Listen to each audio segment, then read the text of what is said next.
This is the last of 3 design workshops hosted by Trevin York, who you may know from last year, who will be talking to us about how to use the meta game, or specifically channels outside your game, to engage your players into that real world action that we're looking for this year. And I'll stop here and hand over the mic to Trevin, and hope everyone enjoys this workshop. Great. Hi. Thank you, Lisa. As Lisa just said, welcome to the third part of the workshop series of the 2024 Green Game Jam. As you know, this year's theme is Small Actions, Big Impact. And this workshop series we put together to dig into what that means, to explore how well-designed games can transform their audience and make them want to take action in the real world. And in this series of 3, we started from the destination, right? Arnaud first took you through determining your unique impact potential, what kind of actions could resonate best with your players. Then Clayton helped you understand your audience to bridge the gap between intention and action by unveiling science-based predictors of pro-environmental behaviors. If you missed those, check them out on the YouTube channel. Which brings us to me. Who am I? I am Trevin York. I'm the founder and director of Dire Lark, which is a game design for change studio in Edinburgh, in Scotland. We work on internal projects, and also we work with other studios and other organizations on transformational game design projects. I'm the second author of the Environmental Game Design Playbook, which is the first attempt at offering evidence-backed approaches to designing environmental games in an accessible manner. And I spent the last year leading a small team to surface the best practices for climate game development from studios around the world, which you can read about here. I can get the deck later and scan that QR code if you like. A couple of weeks ago, Arnaud showed this slide, which is about how complex climate and environmental issues are. Everything is connected all the way down. And to me, that's both terrifying and exciting. Because as Arnaud pointed out, this is great for us creatives, right? It means that whatever your game is about, there's always a way to connect it to relevant goals. There are also some consequences to this complexity. One is that this context, this complexity, is why there are no simple tricks for designing for impact. There's not one solution I can hand you that fits for all contexts. This is challenging stuff, so I want to be upfront about that. And I'm going to move through a lot of things today, and you don't have to absorb it all today. You can rewatch the recording, you can go through the workbook later with your team. Because there are approaches that are broadly useful, which I'm going to try to hack in as much as possible today. And it is true also that small impacts are way better than no impacts. And you can and will get better with practice. All of you can do this successfully. We really, truly believe that, or we wouldn't be here. So with all that in mind, here's how I want to spend my time with you today. In the past weeks, you've thought about your audience and your game and your transformational design goals and how that leads to player action. But I get it. This is the most complicated part in between there. Because this is where we're stepping from the arena where most of us are comfortable to the one where we're maybe not so comfortable. This is where we want to step from the digital worlds we craft and control into the messy physical world where our players live and where the climate crisis exists. When I started doing this work, genuinely, this transition freaked me out. It was paralyzing. It was not what I had really trained for as a game designer. So we're going to spend today getting one level more specific and ideally leave you feeling more supported than I was 15 years ago. We're going to look at this transition from digital to physical in 3 different ways. We're going to talk about touch points and imaginaries and rules.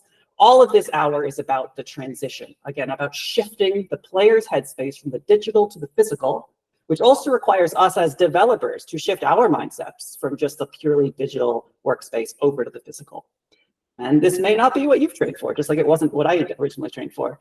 This is what used to freak me out. But we can't ask our players to move their thinking from the game to the physical world unless we as developers are prepared to do this first. So let's start here. So touch points are all the ways your team interacts with or communicates with your players. Touch points is sort of a brand marketing term. I don't love it. So if any of you have different words that you use internally to refer to this concept, well, please let me know. And I might change how I talk about this in the future. But the concept is the concept. How do you interact with your players specifically? The answer is a whole lot of ways. And I want to encourage you to think outside of just your digital software or app, right? Like a great modern example would be how Helldivers 2 delivers their community messaging in the voice and context of the ongoing in-game situation. This isn't the digital game software, this is a tweet, but this is part of the game experience.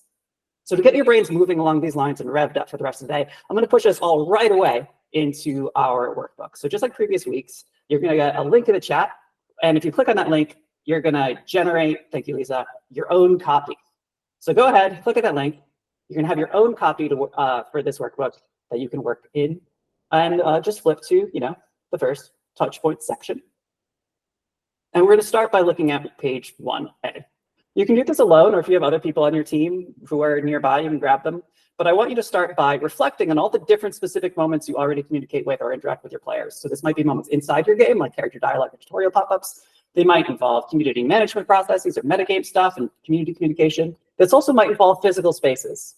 These don't have to be touch points for all of your players, but do you ever interact with some of your audience in physical spaces? That would be like stuff to write down there. So I'm going to give you like really fast 4 minutes to write down as many examples as you can think of. Go. If you have questions, obviously let me know.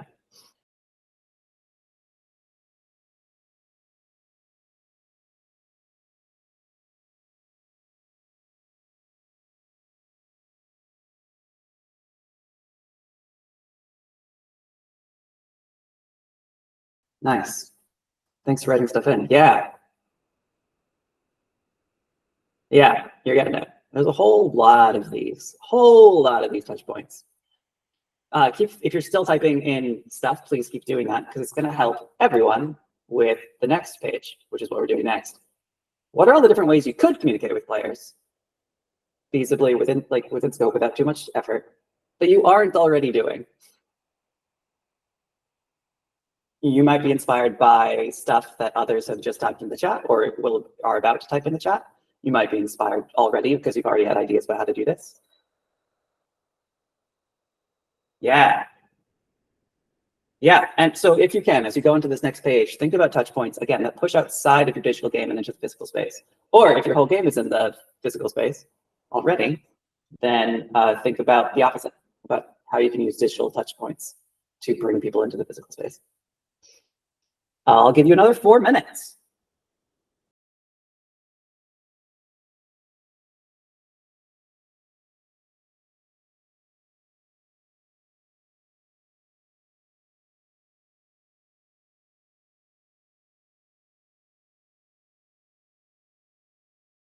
Nice. All right, we're going to move on. Now, obviously, giving you just like 8 minutes cumulatively to do this exercise is not really enough time to do it like fully seriously. But you're in the headspace now. You're primed. I wanted you just thinking about what you already know, what you've already done, or what you wish to do. Because what I'm about to do is talk to you about some unconventional, out there touch points that may or may not fit for your project, but I think are instructive to think about and consider. One of them is real spaces. So I used to live in San Francisco, and I remember greeting a friend who came to visit San Francisco for the first time. And I remember how excited he was to tell me about his experience exploring the city, because he felt like he knew this city that he had never been to before, because he had explored in Tony Hawk's Pro Skater. So that's the ferry building, the game on the left, in real life on the right. And there's a resonance here you get, and a transition point from digital to physical, even if the player never actually gets to go physically to the location that they have seen in the game. The fact that the space exists physically gets players thinking about the physical world, which is one thing we are all looking for in this context, right? When we want to guide players into action in the physical world. I got to experience the same resonance myself. I told Arno this just a few weeks ago. I played Forza before I moved to Edinburgh, and exploring my new home was very cool as I recognized spaces I had spent time in digitally. Again, the point here is not that 100% of your players will have this experience, but some will. And those players will share their stories, and these stories resonate with other players and with friends and shift mindsets into the physical space. So this concept is simple. Can we take this further? Can I go more unconventional with my touch points? Yes, I can. What if you left something in the physical world that players could find as a reminder of their gameplay experience in the digital world? So Victoria Beale's a designer who made a foraging game here in Scotland, and she worked with the local estate to set the game in a real chunk of land that really does have forageable plants. And she hid these physical boxes next to those plants. And in those boxes are cards about the plant that they're next to. And on the back of the cards are information on how to responsibly forage this plant, how to use it, how to learn more. She managed safety too, ensuring that players wouldn't end up in dangerous situations or be led towards dangerous lookalike plants. And players come away from this physical encounter with a collection of cards that represent their knowledge of these plants and how to use them and where specifically to find them in a place they already go. And, with anything they've also foraged. The lines between the digital and the physical are intentionally blurred here. The game experience includes all of this. This year, as part of the Green Game Jam, different participants in different cities are organizing and facilitating and attending events together as part of Earth Day Week. This is excellent community building for Green Game Jam participants. This is also excellent practice for the sort of physical world interfacing we need to do if we ever want to lead our players into physical world action also. We can't ask anyone to do something if we aren't willing to do it ourselves. And I don't say that as a sort of like moral purity test thing. I also mean by doing things ourselves, we learn what's reasonable to ask others to do. These events are also excellent examples of collaborating with local communities and local community organizations. And this is great because local community organizations are an under-leveraged avenue for player touch points. Let me give you an example. So the Edinburgh Science Festival does this really well. They have a really fancy title, but they're really small organization. And yet, as this small nonprofit, they've been throwing 150 events across the city for the last 3 weeks. And they do it by clever partnerships with like-minded community organizations. I'll give you a specific example. Last night, my friends and I went to an event called A Night in the Undergrowth, an event entirely about mushrooms, and it was packed. I asked one of the organizers how they made this venue look so good with their very limited budget, and he said, some lights and an ungodly amount of smoke machines, so there's a tip for your next party. The organizers didn't create this event all by themselves, right? They identified and pulled in community groups to run pieces of this event. For example, here they pulled in a group called Myceliart, who are a collective of artists and makers with practices rooted in environmental activism. And if you can't tell what's happening in my photo on the right, because it's dark and full of smoke machine smoke, Myceliart builds a mock forest indoors in the venue where people could play the Foraging Forest game. When you start the game, someone hands you a card with the name of a mushroom and then tells you as a person, describes to you in detail what this mushroom looks like and where in the forest it can be found. And then you go looking. And you kind of feel silly, but you don't feel too silly because you're surrounded by people who are also looking for different mushrooms and no one knows what they're doing together. Until finally you find the mushroom you're sure is correct, and you call the staff over, and then if you're like me, you're told, absolutely not, this is the wrong mushroom, and you have to keep looking until you do find the correct mushroom. The rules of this game are super simple. You listen and you find. The social environment and the fast feedback from experts make it impactful. And the experience of failing and getting feedback in a hectic, smoky, fake forest is so memorable that if you're like me, you will now not ever forget what an amethyst deceiver looks like. In fact, I can also tell you that no other mushroom looks like this, and it is safe to eat, which means it's safe for me to forage if I stumble upon it when I am out and about. You might be thinking, Trevin, we make our own games. Why are you telling us about a different, completely irrelevant game? And to be clear, I'm not telling you that you have to make this or something like this. Just like the Science Festival didn't make this game either, right? They asked Myceliart to connect with their audience. And that's what Myceliart did. And can you imagine how much more effective and exciting this simple Foraging Forest game would have been if players had already been primed on mushroom types by playing a digital game about that first? This is not a story about how you need to do more work. This is a story about opportunities to connect the dots between your digital gameplay and physical gameplay, and then ultimately situated action by communicating with like-minded community organizations. I am well aware that I'm now giving you examples that might be past the boundaries of comfort zones. You might be thinking, well, we do not have the time or the budget for this. And I hear that. But you shouldn't be doing this alone. That's the point. Victoria pulled off her foraging cards in just a few weeks in partnership with the organization that owned the land. The Science Festival's Night in the Underdark event, their budget is not something I can publicly share, but it's not big. The team there pull off miracles. All of their events are way better than they have any right to be, because they found every related community group in the city and invited them to contribute. And they did, because they believed in the cause. If these touch points like these that are beyond the boundaries of digital game space make you uncomfortable, that's okay, it's expected again. But it's not uncomfortable because it can't be done. Maybe it's uncomfortable just because, it takes practice and you haven't done it yet.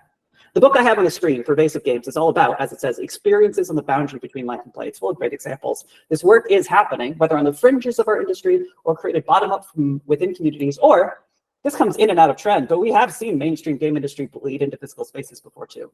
This has tended to come from marketing budgets, which I think is interesting. But my message today is dream big and then start very small this year and learn by doing and go from there. Let's talk about imaginaries. So depending on your background, this word, imaginaries, might seem a bit academic. But I'm going to tell you a story, and I think it'll make sense. So this collection of Caribbean islands that form the U.S. Commonwealth of Puerto Rico, they are home to over 3 million people, a deep pre-Columbian history, a rich interwoven culture that integrates traditions from many peoples that have come to the islands over the centuries. And unfortunately, Puerto Rico is also vulnerable to hurricanes. So as you may know, on September 2017, Hurricane Irma tore past Puerto Rico's main island, and then less than 2 weeks later, Hurricane Maria slammed into the islands also. 97% of roads became impassable, 95% of residents lost access to drinking water, and every single resident lost access to electricity for at least a month, with some losing access for up to 11 months. This is the context for the story I want to tell. This is not the story itself. It's not my intent to downplay the horrific natural disaster, nor downplay the severely lacking federal response. But today I want to focus on the story that's less often told, which is what the people of Puerto Rico did next. I want to talk about how the way that Puerto Ricans collectively imagined their relationship to electricity was forever changed. And I want to talk about how this transformed imagination evolved, transitioning from a scramble for survival to a hope-filled drive for a better future. This is a story I'm pulling from this research, which was published in 2022, and it's critical, I believe, because it demonstrates that collective imagination directly enabled transformation to renewable energy systems. Again, imagination led to physical world action. Here's how the story goes, as told by these researchers, and I apologize in advance for how much of this story takes place on Twitter. So first, solar power isn't just better for carbon emissions, right? Distributed solar grids also offer resiliency. The entire grid can't fail at once if solar power can feed into microgrids across the islands. Brian Kahn wrote a story for Gizmodo asking whether this disaster might give the island communities an opportunity to reimagine and rebuild a solar grid. Scott Stapp retweeted the article and tagged Elon Musk, kind of daring him to make this happen. And Musk replied saying, "Oh yeah, I could totally do it, but it's up to the people of PR." You know, like he's saying, it's not my call to make. So a few hours later, the governor of Puerto Rico said, "Yes, we will take that. Thank you, please." And so now Musk had to send Tesla in. So Tesla did show up. They set up solar panels and batteries on 11 selected pilot sites across the islands. And then the teams attached the new panels and batteries to the existing old electrical wiring on the buildings they had selected. And all the batteries blew out. The old wiring and the new batteries were not compatible. HuffPost went to interview people at one of these sites. "It doesn't work," one of them said. It never has. And this story would be simpler and neater if it had just worked. If Tesla had just solved the problem forever, that would have been great. But it's never that simple. And also, it wasn't for nothing, because this effort, even though it failed in its goals, did generate a lot of conversation. It made major media outlets take the idea of a solar transformation in Puerto Rico seriously. The New York Times, the Washington Post, PBS, NPR, the BBC, and more featured detailed pieces on what might be possible and what a solar transformation might look like and how it might happen. And this attention, really critically, this belief from big institutions that transformation was possible gave local groups in Puerto Rico the argument they needed to gather support and act quickly themselves. So Puerto Rican teen Salvador Gomez Colon delivered solar lamps to over 3,500 households rapidly. And then on a larger scale, local social movement Queremos Sol brought together residents, activists, engineers, and nonprofits to develop a roadmap toward rooftop power on every Puerto Rican home. The ASU researchers spent 2 years interviewing people across the islands to figure out how solar-powered energy systems changed from vague dreams to actually happening. And they found that the key was something called a socio-technical imaginary, which is a fancy way of saying a shared hope, a shared imagination, a shared vision for the future, where a new way of living is reflected in the design of collective projects. So powered by shared experiences and widespread discourse, this imaginary persuasively spread across the residents, organizers, decision makers, and policymakers of Puerto Rico, leading to complementary actions at the local level, the community level, Commonwealth, and federal levels. One low-income community trained volunteers to install solar battery systems and organized a group buying strategy, bringing down installation costs so much that 30% of households in this community now own solar systems.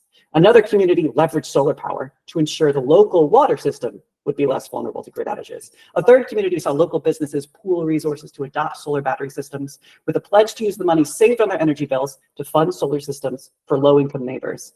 A fourth community saw clusters of homes come together to purchase shared solar battery systems where individual households would not be able to afford one for themselves.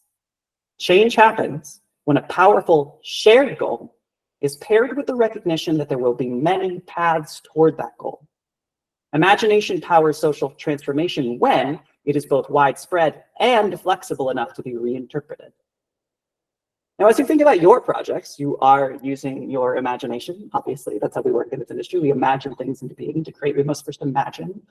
But as the solar transformation of Puerto Rico shows, this doesn't just apply at small scales, right? The way we collectively imagine how something is going or will go shapes how we behave. It shapes how we feel. It shapes how we allocate time and money. And this shapes our policies at the personal level, the institutional level, regional, national, at every level. This is individual and society-wide. The way we imagine the future collectively shapes the future we will have. So let's get more specific. The intent behind 2013 SimCity was not to be a game about climate or environmental sustainability. I am not here to critique this game today, but it illustrates something really well, so I am going to use it as an example. Because this city builder was publicly described as a game that lets you really recreate American urban centers. And famously, this game about American cities has no parking lots. In an interview about the design philosophy of the project, the design lead said, we were originally just going to model real cities, but we quickly realized there were way too many parking lots in the real world, and that our game was going to be really boring if it was proportional in terms of parking lots. We had to do the best we could do and still make the game look attractive. This is a choice, and I'm, again, not critiquing the fact that a choice was made. The last time I used this example, someone on this team happened to be in the audience, I learned later, so I just want to be really clear about this. I do like this game. I just want to highlight that this is not just a choice, that this bit of reality could be abstracted out of existence. This is also a choice about what an attractive city looks like in response to reality being different than what the developers had imagined themselves. I don't imagine cars as part of an attractive urban area. I have the privilege of not needing to. Where I live, most of my friends my age don't have driver's licenses. So what might a SimCity look like if the game imagined these types of cities to be attractive? Let me get more specific. There's a game called All Rise, where you take big fossil fuel companies to court. In their words, the goal is to create a game that is subversive, funny, inspiring, and irreverent, while drawing on real successful climate court cases and campaigns, while raising funds for real climate court cases too. This game imagines futures in which fossil fuel loses and turns that imagination into action. Dr. Yostrevor is one of the folks building this game, and he has thought more about connecting the dots between play and imagination and action than many. As he writes, playfulness can loosen us from the constraints of society and its norms and values and help us to reperceive what is simply considered to be accepted reality. It can subvert and invert the normal. It can challenge existing power structures and ideologies and spark the imagination needed for new societal alternatives. With playfulness, after all, comes humor, the breaking and hacking of rules, and imaginative pretending. But simply, play better lets us imagine new futures together, which lets us reach those new futures together. One more example. Let's get one more specific, and then I'll hand back to the workbook. This is a game called Out and About. It's a cozy life simulator about foraging, community, and food, where players can explore, identify, and gather plants and fungi, cook recipes, and bring together a community in a recovering coastal town. I almost didn't include this example because the All the Games are participants in the Spring Game Jam, so if you are attending this or watching this later, sorry for telling me something you already know. But I spoke with this team as part of my climate games research project last year, and they have some of the best articulated theories of action around. What I want to do with games is encourage local communities, because I think local communities are the driving power of sustainability. And everything flows from there. They know who their audience is, they know who's playing their game, they know what their game is about, they know what materials need to exist outside the first boundaries of their game software, and they know where they want their players, armed with new imaginaries, to go, to recreate or rediscover like-minded communities that already exist in their local spaces. And that brings us to a powerful secret that we get to when we flip what might otherwise be a point of frustration. You can't make anyone do anything. But it turns out this is good, because you're never going to find a one-size-fits-all way to drive effective action anyway. But with a compelling imaginary and supportive context, people rise to bring that hopeful imaginary into being, and they will do it in a way that works best for them. Let players and local organizations figure out what works best for their local contexts. Just like different communities in Puerto Rico structured their solar infrastructures in different ways, but they do all now have solar power. This is how we turn small actions into big action, small actions to big impacts. We foster actions that open imaginations, that facilitate connections, and shift mental models from digital to physical, and the people keep going. So go ahead, open up your workbook and go to part 2. And we're going to look at this, and I'm going to give you 5 minutes. I know that's ridiculously fast. Just take every answer, and the first answer that comes to your head, and start filling it in. Please feel free to revisit this later with or without your team. But first, what better world do you want players to imagine as possible? Just a sentence, but articulate it. How can your gameplay foster this imaginary? Just words, but articulate it. And what are some different ways players might approach? The point here is just you're creating a possibility space, not a prescription.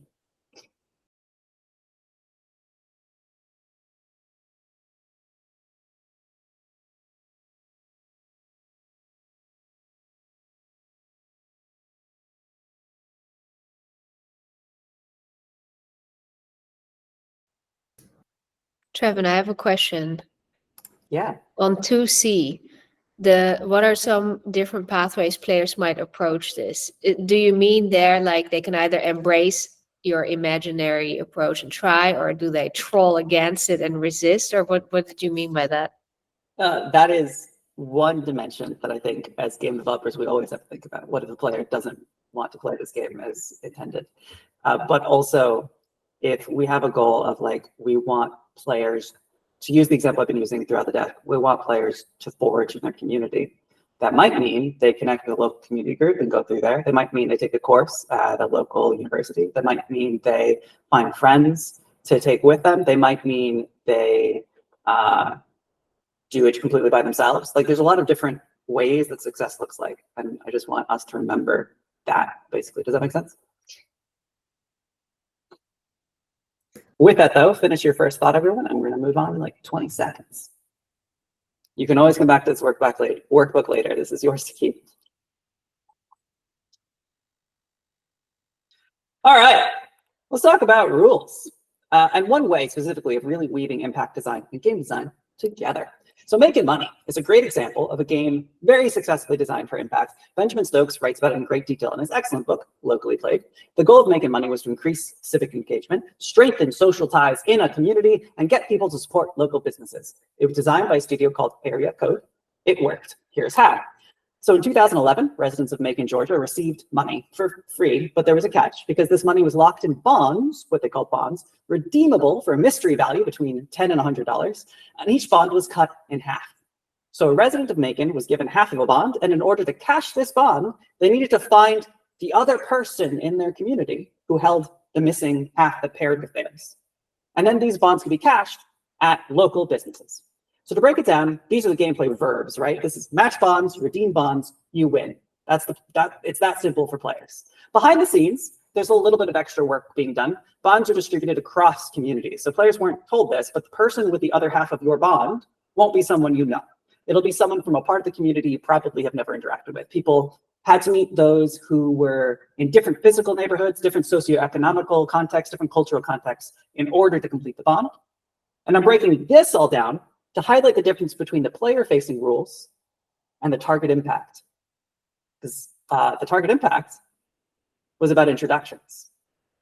As they said in their own words, it's about introducing people to each other. It's about introducing people to the neighborhood. It's about connecting the people to the neighborhood and the opportunity to go to businesses they may never have gone to before. The impact goal of this game is introductions. The action we wanted players to take was to go and meet people in businesses. The player-facing goals and verbs are not that. You do not win this game by meeting as many people as possible, even though that is the target impact. Why not? Where does this gap come from? Why was it designed this way? Do you have a guess, maybe? Let's trace the player experience and see what happens. So Justine first tries to match bonds in Amanda's cakery, where she greets friends and strangers. Then, unsuccessful in her efforts, Justine makes her second attempt on the game's Facebook page. She finds someone who is a match. The meeting quickly turns to private messages to plan next steps. Next, Justine meets that student whom she matched with, and she meets them in the physical world to turn in their half bonds together at the central office. She greets the man on the street at the appointed time, matching his physical looks to his online profile. But so she has the thing ready to cash. 2 more greetings take place to spend her currency. She tries a first attempt. She meets her friend at the Rookery restaurant, but the waitress actually messes up. The bill doesn't correctly use her winnings, her bonds, so the game doesn't even notice this formally. But then she and her friend each bring their spouse to try again at Joshua Cup Coffee Shop, another local business, now doubling the group size and spurring more conversation on Macon and its local businesses. What's important about this gameplay story is that even when Justine fails at the goal, and even when the game breaks, right, and the waitress messes up, the target impact is successful. So I've highlighted the player-facing verbs here, but now I'm going to highlight the target impact. Justine meets people and businesses when she tries and fails to win, and then also again when she succeeds. Players can fail at the goal, and the introductions, which is the impact, occurred successfully. None of the player-facing rules involved visiting as many new businesses as possible. But nearly half of all players visited a new business while playing, and after the game ended, they continued to go back. More than 90% of these players returned to businesses they discovered through playing. The rules of the game were the context needed for action, not the action itself. This section is short, but I think really important. So we're going to go right back into the workbook. Benjamin Stokes writes about how this is a sort of socially oriented design, and this gives us a good pivot point for you to brainstorm again. I'd like to give you 5 minutes, 6 maybe, 5 minutes, to brainstorm possible rules, mechanic goals that work for your game, your context, that help make your target impact not the goal, but inevitable. Can you make your target impact, target action, the method that players use to reach their goal, rather than the goal itself, so that even when they aren't winning at the game, they're still practicing this behavior? And then 3B is similar to the last page, just asking you, it's less important right now, but if you get to it, if you finish with 3A, think about the possibility space. What are different ways players might approach the goals you give them? And how many of those ways fall in the intended impact category? And do any of those fall into like bad behaviors? 5 minutes, go.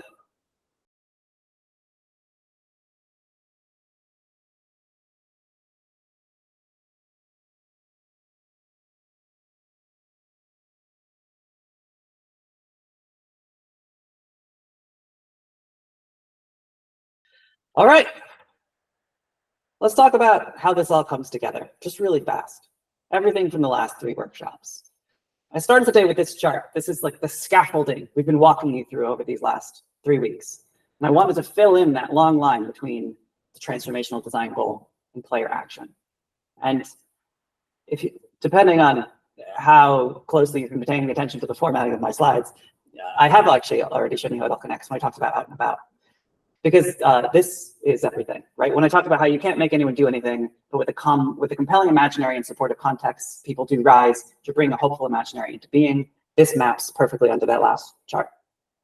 If you know your audience, and you know your game, and you know your goals, and you know your touch points and your rules, and you know what imaginary you're creating a context that lets players respond in their own way within the possibility space you very intentionally crafted for them. It all stitches together. I know we've covered a lot today. I went very fast. We've gone really fast with all of these workshops. There's a lot we want to tell you and share with you in so little time. But we're also really, really excited to see what you come up with, and really, really excited to see how you adapt and take the parts of what we've told you that work for you and leave the rest and create something wonderful with you, with your game and your team and your players. The last activity, last page in the workbook, you could think of it as homework or something to take back as a reflection for you and your team. Can you create a chart like the one I just showed you, like the one I kind of mocked up for out and about, that works for your context, your audience, your game, your team? If you are out and about, pretend I didn't make it and make your own. And that brings us to the end. Thank you.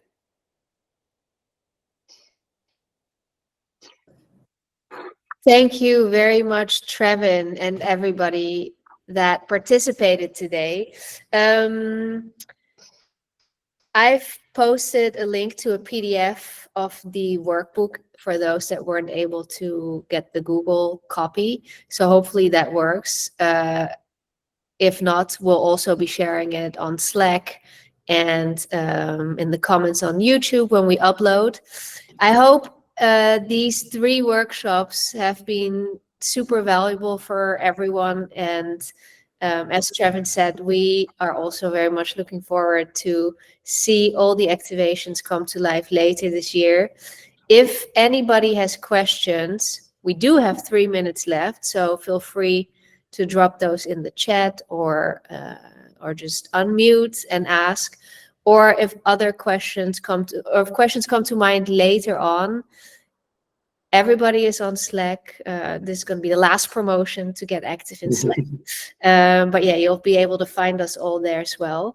So I'll just leave it here and see if there's any questions. And if not, there's one more workshop next week with Supercell Outfit 7 and Space Ape Games that will share bits and bobs with you around their past activations, which could be insightful too. But yeah, thanks everyone.